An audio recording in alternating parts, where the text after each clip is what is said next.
You ask Tiger to solve. This deals with linear equations with one unknown.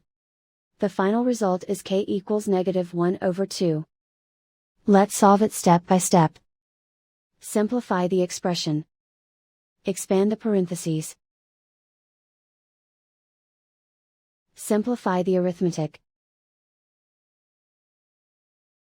Group all constants on the right side of the equation. Subtract 60 from both sides. Simplify the arithmetic.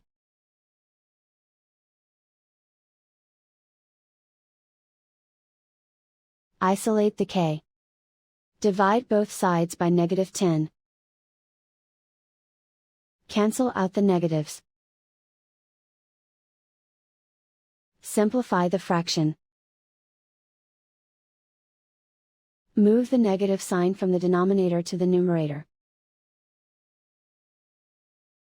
Find the greatest common factor of the numerator and denominator. Factor out and cancel the greatest common factor. And so the final result is k equals -1/2.